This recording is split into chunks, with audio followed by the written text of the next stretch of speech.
Question लिखिए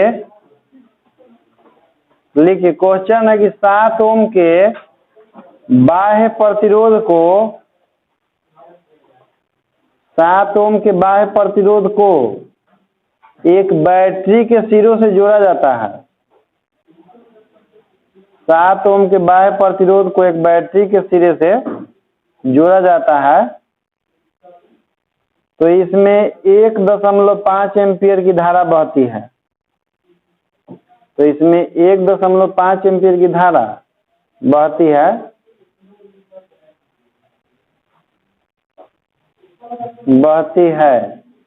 जब प्रतिरोध को बढ़ाकर 11 ओम कर दिया जाता है, जब प्रतिरोध को बढ़ाकर 11 ओम कर दिया जाता है, तो धारा घटकर 1 एम्पीयर रह जाती है। तो धारा घटकर 1 एम्पीयर रह जाती है। तो बैटरी का विद्युतवाहक बल तथा आंतरिक प्रतिरोध ज्ञात करें। तो बैटरी का विद्युतवाहक बल तथा आंतरिक प्रतिरोध ज्ञात करें। बैटरी का विद्युतवाहक बल तथा आंतरिक प्रतिरोध ज्ञात करें। बनाइए। देखिए जैसे क्वेश्चन में कह रहा था ना कि वो सेल है, और सेल में जब सेल के बाहर में प्रतिरोध जो है 7 ओम का जुड़ा हुआ रहता है ना, तो उसे प्रवाहित होने वाला धारा का मान 1.5 एम्पीयर होता है। और कह रहा है कि सेल वही है, लेकिन जब बाहरी प्रतिरोध का मान 11 ओम कर दिया जाता है, तो प्रवाहित होने वाली धारा का मान 1.5 से घट करके 1 एम्पीयर, क्योंकि प्रतिरोध बढ़ेगा तो धारा के मान को कम करेगा ना। तो दो सिचुएशन था कि जब प्रतिरोध 7 ओम हो तो धारा 1.5 एम्पीयर, और जब प्रतिरोध का मान 11 ओम हो जाता है तो धारा। तो बताना था कि सेल का आंतरिक प्रतिरोध क्या है या विद्युतवाहक बल क्या है। तो देखिए सिचुएशन 1 में लेके चल रहे हैं। इसमें देखिए आर के मान रख दिए, आई के मान रख दिए, तो ई बराबर इतना आ गया गुना करके। तो गुना करेंगे इसमें तो इतना आएगा ना 10.5 प्लस 1.5 इंटू आर, इसको समीकरण 1 मान लिए। उसके बाद से स्थिति 2 में था कि वही सेल है, लेकिन प्रतिरोध का मान 11 ओम, धारा का मान तो रख देंगे तो ई बराबर इतना आ जाएगा। आप देखिए एकरो में ई बराबर इतना है, इसमें भी बराबर, इसलिए लिखा जा सकता है क्योंकि सेल वही है, सेल बदला भी नहीं है। तो दोनों को बराबर कर देंगे समीकरण 1 और 2 से। तो देखिए तो क्या किए ना कि इसमें आर को इधर ला दिए हैं और 10.5 को, तो 1.5 आर में से आर कॉमन ले लें इसमें से, तो 1.5 - 1 इधर हो जाएगा 0.5, तो घटेगा तो 0.5 काट देंगे तो कितना आ जाएगा। और समीकरण 2 में एक मान रख देंगे, तो समीकरण 2 से रख दिए तो कितना आ गया। तो सेल का विद्युतवाहक बल भी ज्ञात हो गया, आंतरिक प्रतिरोध भी ज्ञात हो गया। नोट कीजिए क्वेश्चन है 1.5 वोल्ट विद्युतवाहक बल, 1.5 वोल्ट विद्युतवाहक बल का कोई सेल 0.05 ओम के 0.05 ओम के प्रतिरोध से जोड़ दिया गया है।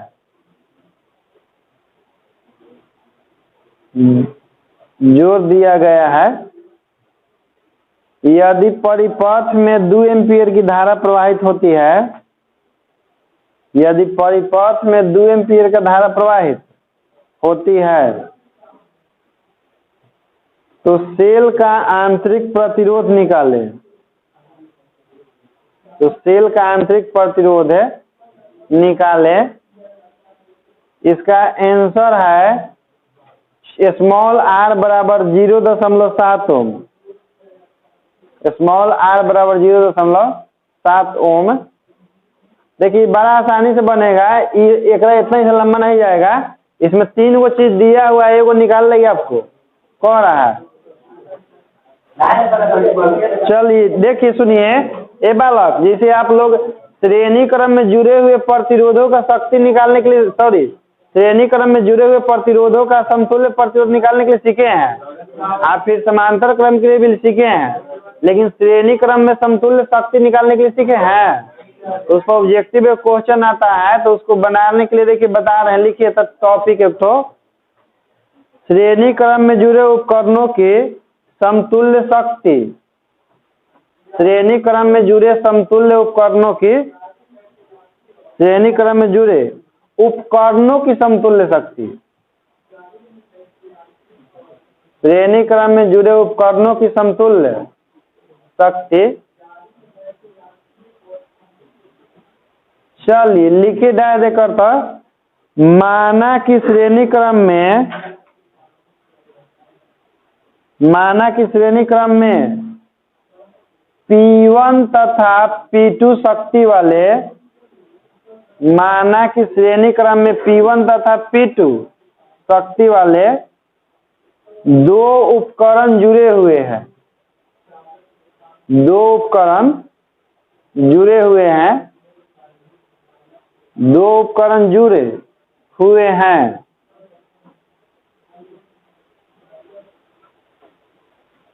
तो उनका समतुल्य शक्ति,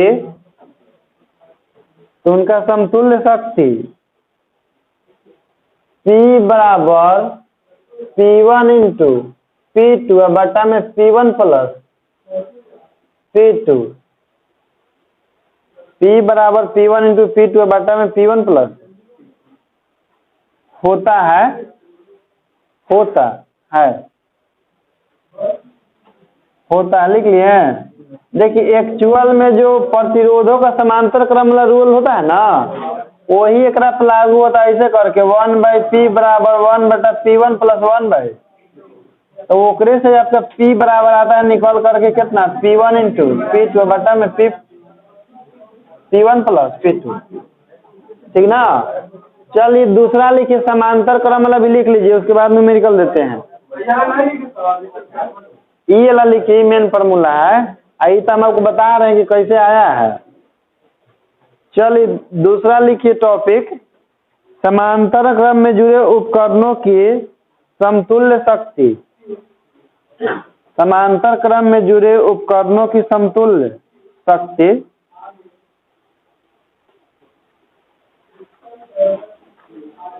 समांतर क्रम में जुड़े उपकरणों की समतुल्य शक्ति। लिखिए, माना कि P1 एवं P2 शक्ति वाले दो उपकरण समांतर क्रम में जुड़े हुए हैं, माना कि P1 एवं P2 शक्ति वाले दो उपकरण समांतर क्रम में जुड़े हुए हैं, जुड़े हुए हैं, तो समतुल्य शक्ति P बराबर P1 प्लस P2 होता है, तो समतुल्य शक्ति P बराबर P1 प्लस P2 होता है।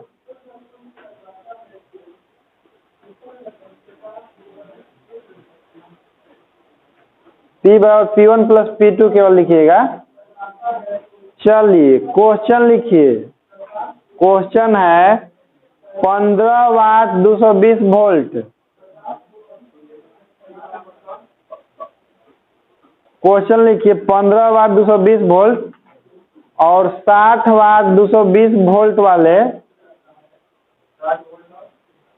15 वाट 220 वोल्ट और 60 वाट 220 वोल्ट वाले दो बल्बों को श्रेणी क्रम में, दो बल्बों को श्रेणी क्रम में जोड़ा गया है, जोड़ा गया है, तो परिपथ की समतुल्य शक्ति ज्ञात करें, तो परिपथ की समतुल्य शक्ति ज्ञात करें।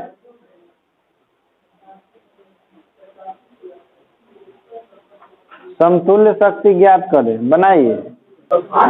देखो क्वेश्चन में जैसे कि वोल्टेज दिया है तो वोल्टेज से कोई मतलब नहीं है, खाली शक्ति देखिए, पहिलका के 15 वाट है, P1 बराबर 15 वाट है, P2 बराबर 60 वाट। हम लोग श्रेणी क्रम के लिए जानते हैं P बराबर P1 इंटू P2 बटा में P1 प्लस P2, तो P बराबर 15 गुना 60 बटा में 15 प्लस 60, यानी कि हो जाएगा 15 गुना 60 बटा में 75 रुपये का काट देंगे कई बार में?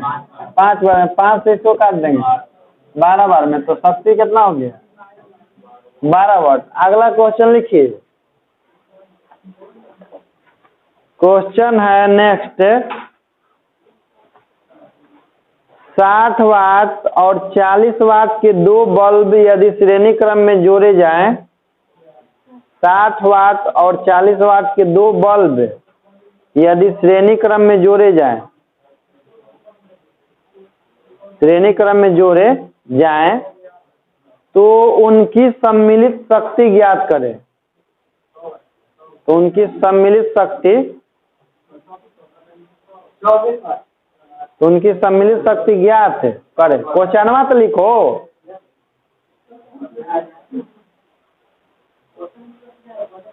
नहीं तो पता चला कि आंसर आया क्वेश्चन का था सर मालूम नहीं।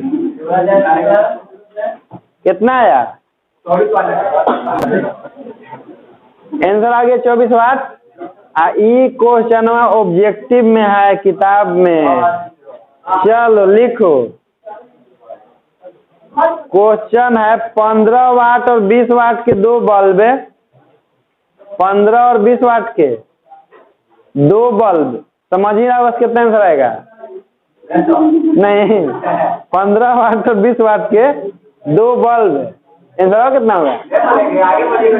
समांतर क्रम में जुड़े हुए हैं, समांतर क्रम में जुड़े हुए हैं, समांतर क्रम में जुड़े हुए हैं। तो दोनों बल्बों की समतुल्य शक्ति ज्ञात करें। तो दोनों बल्बों की समतुल्य शक्ति ज्ञात करें।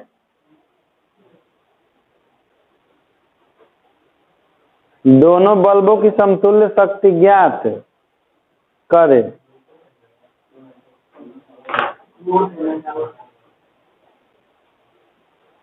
ज्ञात करें, हो गया? देखो हम क्वेश्चन बोल रहे हैं, आंसर क्वेश्चन जैसे लिखा खत्म हो गया, आंसर फर्स्ट से बताना सब। लिखो क्वेश्चन 20 वाट कोमा 25 वाट कोमा 30 वाट कोमा 35 वाट, 35 वाट के 4 पंखे समांतर क्रम में जुड़े हुए हैं। 4 पंखे समांतर क्रम में जुड़े हुए हैं, तो समतुल्य शक्ति ज्ञात करें। 4 पंखे समांतर क्रम में जुड़े हुए हैं, तो समतुल्य शक्ति ज्ञात करें। 110 ओम कौन बोला है? वाट न होगा?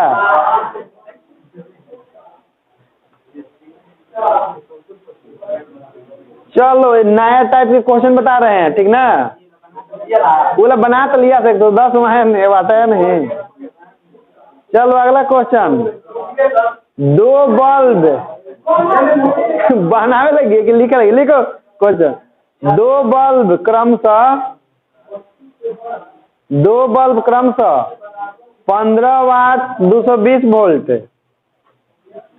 15 वाट 220 वोल्ट और 60 वाट 220 वोल्ट, 60 वाट 220 वोल्ट की क्षमता के है, तो उनके फिलामेंट के प्रतिरोध का अनुपात क्या होगा? तो उनके फिलामेंट के प्रतिरोध का अनुपात क्या होगा? तो उनके फिलामेंट के प्रतिरोध का अनुपात क्या होगा? अनुपात पूछ रहा है, ठीक है बालक?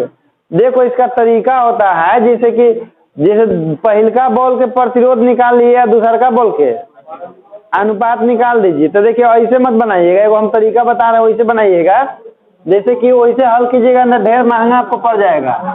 अब देखिए बता रहे वो सस्ता तरीका है। जैसे देखिए पहलका बॉलवा के नंबर कौची है?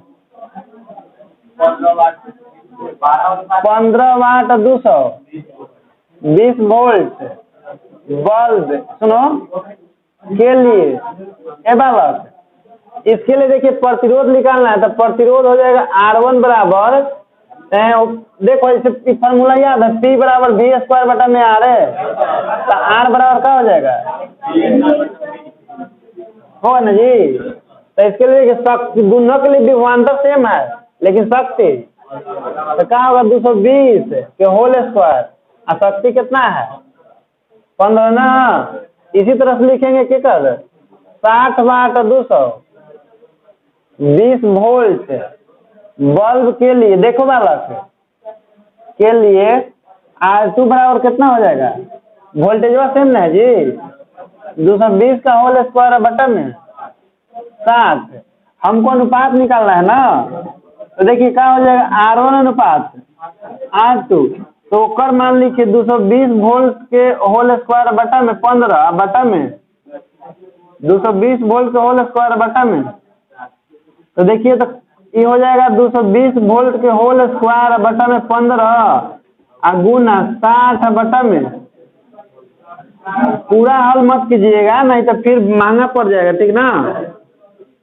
अब मान लीजिए कि आप ओकरा हल करके निकालिएगा फिर एक हल करके निकालिएगा फिर लास्ट में रख के काटिएगा तो आंसर आएगा कि नहीं कोई गारंटी नहीं है। ऐसे दोनों में विभवांतर सेम ना है तो ऐसे आ जाएगा कि नहीं आराम से तो नीचे हो जाए 4/1 नहीं R1 अनुपात बराबर 4 अनुपात ऐसा सब ऑब्जेक्टिव में पूछता है कभी पूछता है तो इतना बड़का क्वेश्चन यही से बता रहे ऑब्जेक्टिव टाइप के हम भी नोट कर लीजिए। लिखिए तो 40 वाट 220 वोल्ट 40 वाट 220 वोल्ट और 80 वाट 220 वोल्ट और 80 वाट 220 वोल्ट के दो बल्बों के फिलामेंट के प्रतिरोधों का अनुपात बताएं। ठीक है फिलामेंट के प्रतिरोधों का अनुपात बताएं अनुपात बताएं। चलिए अगला क्वेश्चन एक बार लिखिए 15 वाट 110 वोल्ट 15 वाट 110 वोल्ट और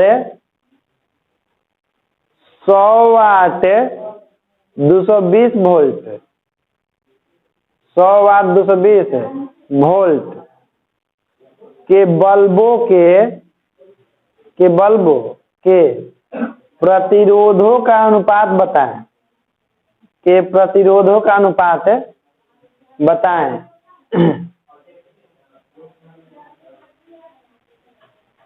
ज्यादा इन्हें निकाल मत की डायरेक्ट यहाँ से बनाना शुरू की ठीक ना 3/40 10/3 जिसका उसको सही है। चलिए अगला भी सब बन जाएगा आपसे नया टाइप के क्वेश्चन सीखिए नया टाइप के क्वेश्चन देखिए लिखिए क्वेश्चन है कि चित्र से छोटका आई का मान ज्ञात करें। चित्र से छोटका आई का मान ज्ञात करें। आई माने विद्युत धारा यहाँ पर स्मॉल आई का मान ज्ञात करें तो चित्र तो देना पड़ेगा हमको ना। तो चलिए देखिए चित्र बनाइए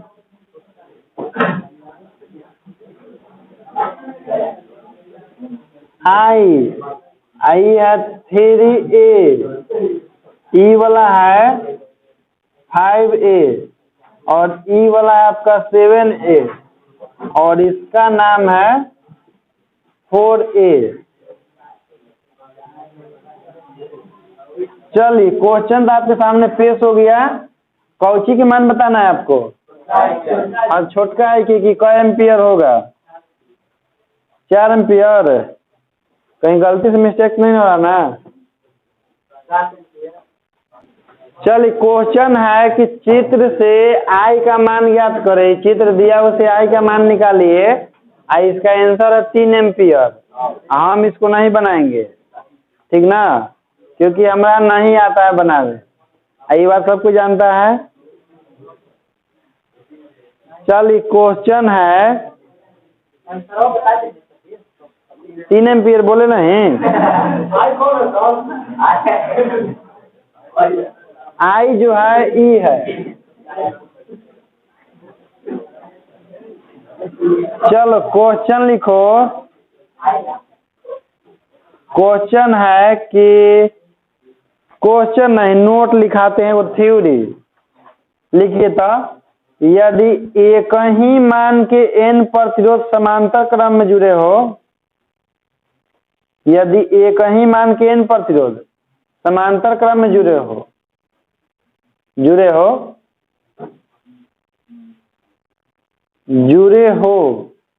तथा उन्हीं प्रतिरोधों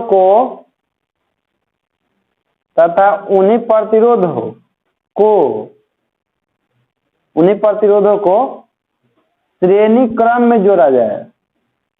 उन्हीं प्रतिरोधों को श्रेणी क्रम में जोड़ा जाए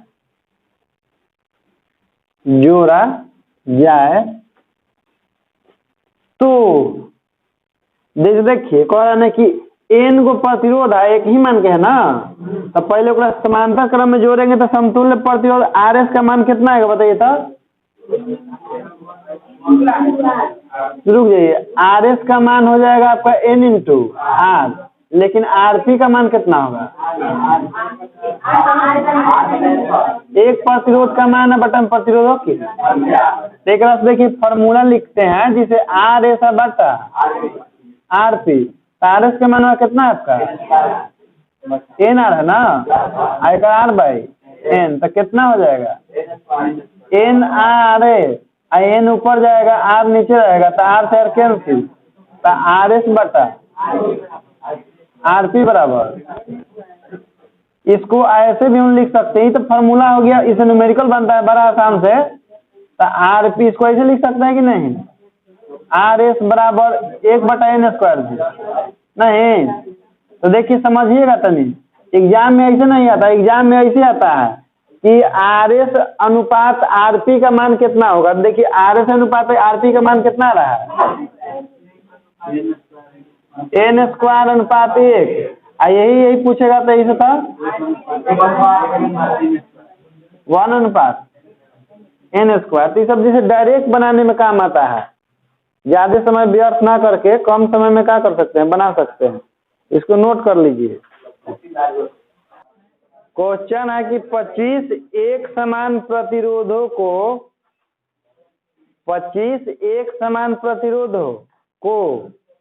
पहले श्रेणी क्रम में जोड़ा गया।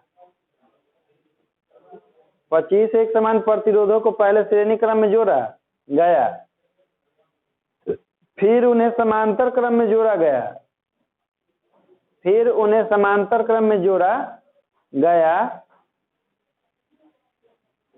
गया तो श्रेणी क्रम एवं समांतर क्रम में प्राप्त समतुल्य प्रतिरोध का अनुपात ज्ञात करें। तो श्रेणी क्रम एवं समांतर क्रम में प्राप्त समतुल्य प्रतिरोध का अनुपात ज्ञात करें।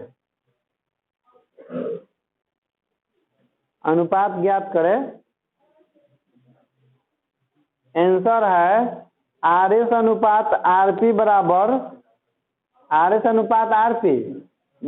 625/1।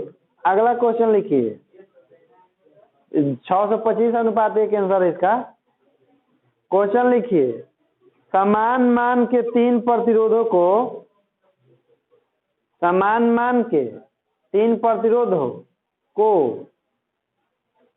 समांतर क्रम में जोड़ने पर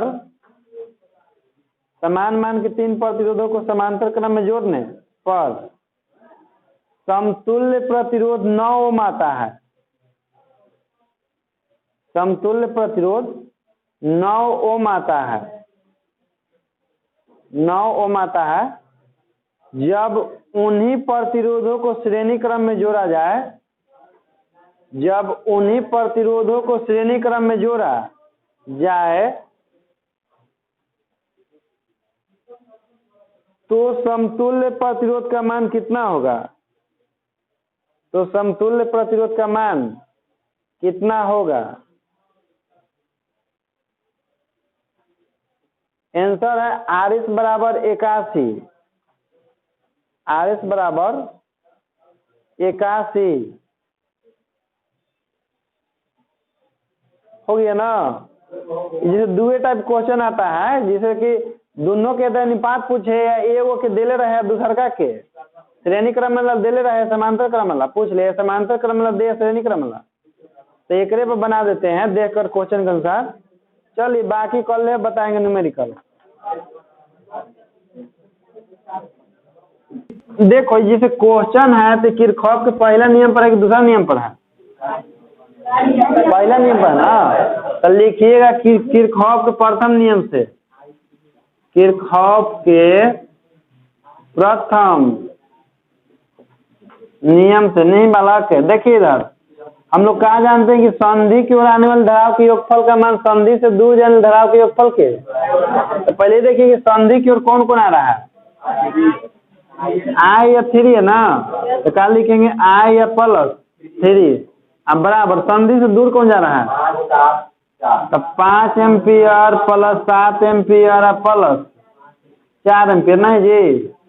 तो देखिए तो I प्लस 3, देखो I कट लिख दी होगा ना, जोड़ेंगे तो कितना हो जा रहा है 16 एम्पियर, घटाएंगे उधर ले जाके तो 16 एम्पियर माइनस 3 एम्पियर, तो I बराबर कितना है ना, आसान है। खाली बस परिभाषा याद रखना है कि संधि की ओर आने वाले ढलाव के योगफल का मान संधि से दूर जाने वाले ढलाव के योगफल के बराबर होता है। चलिए नोट कीजिए।